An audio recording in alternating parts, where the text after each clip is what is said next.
kid, I used to get Games magazine, and my favorite puzzle was called Eyeball Benders. I don't know if you remember it, but you had to identify an object by looking at a tiny little piece from really close up. And without the context, it was really hard. The piece was too small. And that's what I want to talk about, how it's really hard to identify a problem that's big by looking at tiny little pieces all individually. And we do it all the time, right? Whether we're analyzing marketing or whatever, we break things into tiny little pieces. It's what we were taught to do. And it's called analysis. And in fact, the word analysis in Latin actually means to break up. And it's good. It's fine. Except for the fact that it doesn't always work. And so I propose that for big, complex problems, we need to take a systems approach, which says, that's fine. Look at the tiny little pieces, but ultimately, these things don't happen in a vacuum. So unless you understand how they all interact together, you don't really get what's going on. So a good example of that is pharmaceuticals. So let's say you see an ad on TV for a new drug, and it promises to decrease the effects of moderate to severe dandruff. And you're watching the ads, and they're touting the benefits, and they're going on and on and on, and it's actually starting to sound pretty good until you get to the side effects, which, by the way, are terrifying, right? We're talking vomiting, dizziness, dry mouth, liver spots, color blindness, zombie eating urges. Yes, I said color blindness and zombie eating urges. What in the world do those have to do with something that's supposed to just cure your dandruff? Well, it kind of makes sense, a little bit, in that it is hard to change one thing in a system as complex as the human body and not inadvertently change something else. So let's talk about something I like, small batch whiskey. Let's say you make small batch bourbon, because that's awesome. And let's say that you just launch in Chicago, and after a huge, successful, big launch with some retailers, things started to go south quickly. So you want to fix it, so you get with these retailers, and you say, okay, here's what we're going to do. We're going to do a big promotion, big signs, big displays, it's going to be awesome. And you were right. Sales went through the roof, and it was great. And then very quickly, they sucked.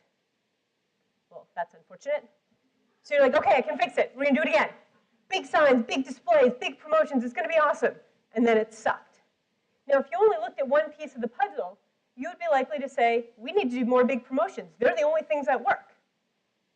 But if you look at a systems approach, the story would be different. In fact, here's how it went down. Things were great. The package is gorgeous. The story is compelling. The product is delicious.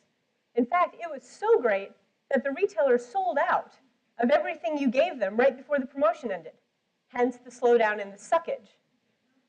And to make matters even worse, your distribution system is, well, you, driving around with as much whiskey as you can possibly fit in the back of your Fiat. So you can't get them enough promotion. So more promotions won't solve your problem. A bigger car will solve your problem. Okay, so how do you know? How do you know if you have a promotions problem or a car problem? Those are two dramatically different problems that need dramatically different solutions. So here are three things that you can do to look at it from a systems perspective. First of all, let's say if this, then that. What could possibly go wrong? And then what is the likelihood that that could happen? And if the likelihood is big enough and the consequences are bad enough, rethink that. Second, involve other people in the discussion, especially those that are going to be affected by it. Customers, suppliers, customer service, whatever. Invite those that are going to suffer the repercussions of your actions. That will be helpful in making a better choice. And finally, three, look outside your industry. Let's say you want to change people's behavior about energy usage. What can Weight Watchers, what can Farmville teach you about incentives, motivation, support? Look somewhere else. Get the picture. So that's my point. It's okay to look at the small little brown dots and look at the individual tiny little pieces. But to understand what's really going on, you have to take a step back and look at the entire banana. Better yet, take an even bigger step back and let's look at the entire banana system. From where the bananas are grown to how they're distributed, all the way to where they're sold at, let's say, I don't know, a banana stand. Because if you remember, there's always money in the banana stand. Thank you.